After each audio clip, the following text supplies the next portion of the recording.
कामाध्यात्म को स्पष्ट करते हुए इसकी प्रस्तुति की चर्चा कीजिए, अथवा उर्वशी का प्रतिपाया स्पष्ट कीजिए। उत्तर उर्वशी में कामाध्यात्म उर्वशी रामधारी दिनकर की एक महत्वपूर्ण काव्य रचना है। इसका कथानक ऋग्वेद, शतपथ ब्राह्मण, रामायण, महाभारत आदि पौराणिक ग्रंथों में वर्णित आख्यानों पर आधारित है। वस्तुतः प्राचीन ग्रंथों में कामवासना का किसी न किसी रूप में महत्व अवश्य प्रदान किया गया है। शतपथ ब्राह्मण में ये कथा विस्तारपूर्वक दी गई है तथा इसमें कामवासना को प्रमुख स्थान दिया गया है। पत्नी बनने से पहले उर्वशी पुरूरवा के समक्ष 3 शर्तें रखती है। ये इस प्रकार है। 1. उर्वशी पुरूरवा से कहती है कि मैं तुम्हारी पत्नी तब बनूंगी जब तुम मेरे साथ 3 बार संभोग करोगे। 2. तुम मुझे कभी भी अपना नग्न रूप नहीं दिखाओगे। 3. जब तक मेरी संभोग करने की इच्छा नहीं होगी तब तक तुम मेरे साथ संभोग नहीं करोगे। ये 3 शर्तें मानकर पुरूरवा उर्वशी के साथ गंधर्व विवाह करता है। अंततः उर्वशी गर्भवती हो जाती है और आयु नामक पुत्र को जन्म देती है। भारतीय दर्शन में धर्म, अर्थ, काम और मोक्ष जीवन के 4 लक्ष्य माने गए हैं। काम को मोक्ष से पहले स्थान दिया गया है। इसके बिना सृष्टि का निर्माण नहीं हो सकता।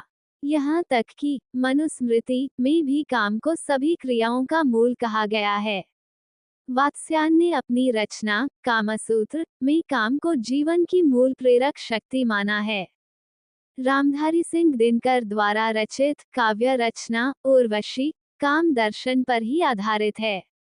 भले कि इस रचना के गौण उद्देश्य हो सकते हैं, परंतु इसका प्रतिपाया काम का महत्व है।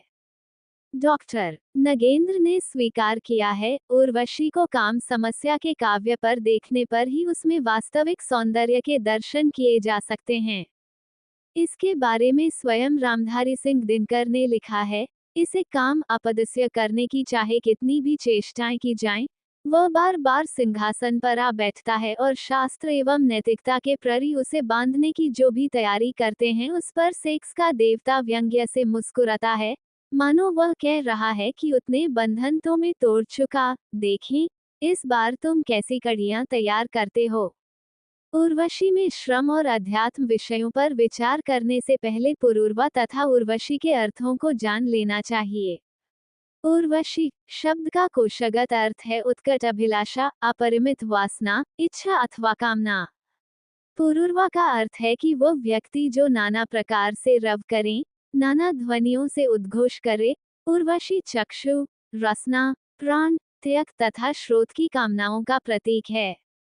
पुरूरवा रूप, रस, गंध, स्पर्श और शब्द से मिलने वाले सुखों से उद्वेलित मनुष्य का प्रतीक है।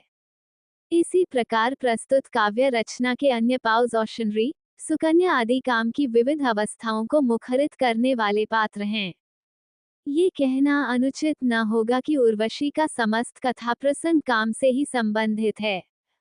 विशेषकर पुरूरवा तथा उसका मानस मंथन काम प्रभाव का ही परिचायक है। उसमें यौवनाकर्षण, शारीरिक काम, क्षुधा, कामपूर्ति, कामानंद आदि विविध काम स्थितियां वर्णित हैं। इस प्रकार हम देखते हैं कि काम ही उर्वशी नामक गीतिनाट्य का प्रमुख प्रतिपाद्य है। यहाँ पुरूरवा सनातन नर की प्रतीक है और उर्वशी सनातन नारी की प्रतीक है। परंतु पुरूरवा एक दुविधाग्रस्त पात्र के रूप में चित्रित किया गया है, जिसमें एक ओर काम की अग्नि है और दूसरी ओर उसके मन में आध्यात्मिक भावना भी है जो उसे पूर्णतया काम वासना में लिप्त नहीं होने देती।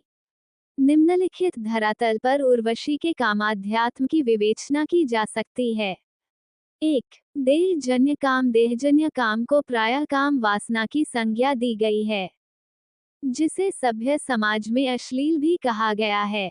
यदि देहजन्य काम घृणित होता तो कोई भी व्यक्ति अपनी बेटी का विवाह पर पुरुष के साथ न करता और न ही कोई अपने पुत्र का विवाह किसी दूसरे की पुत्री के साथ करता। नर नारी का शारीरिक संबंध तथा उससे उत्पन्न आनंद ही काम है। उर्वशी में इसी काम का पोषण किया गया है।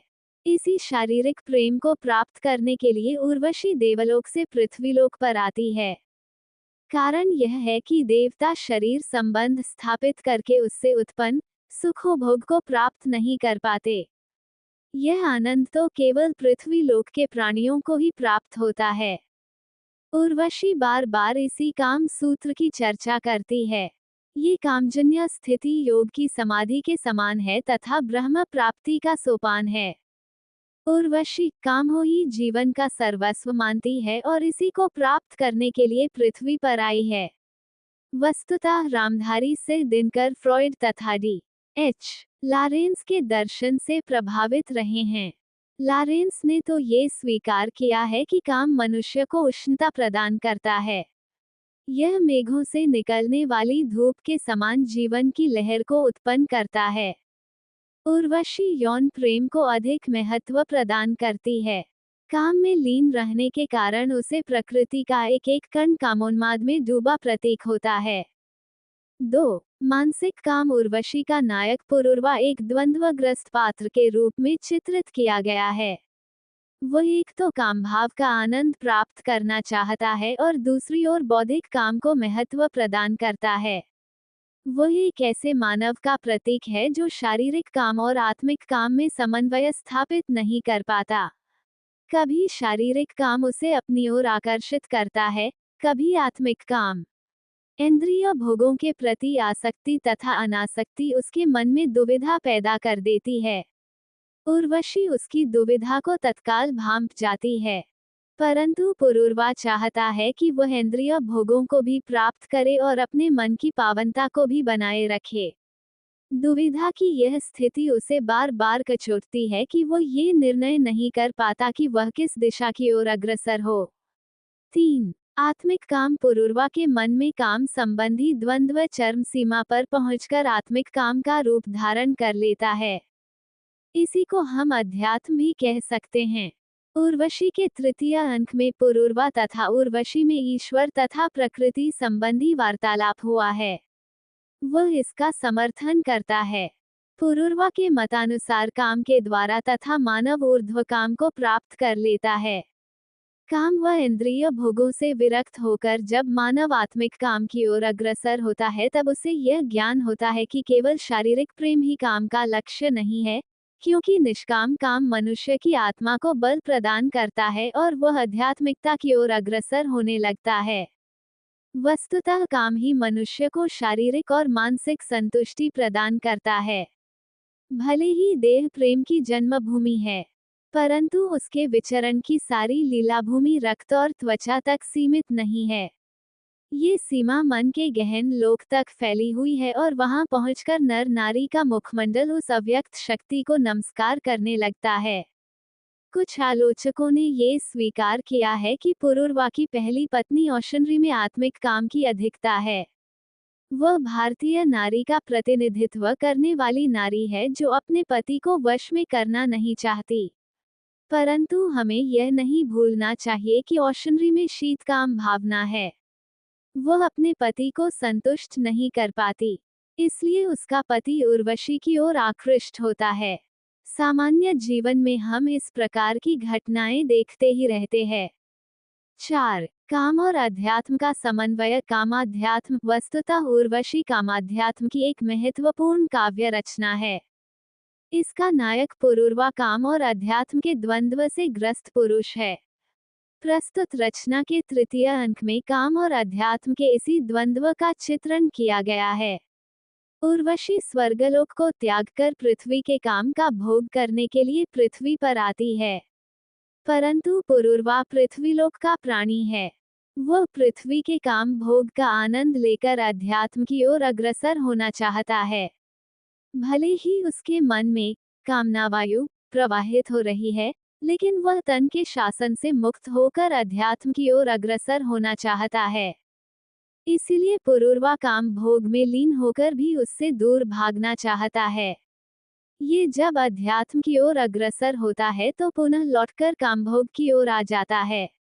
काम से अध्यात्म और अध्यात्म से कामभोग की यह यात्रा कभी समाप्त नहीं होती।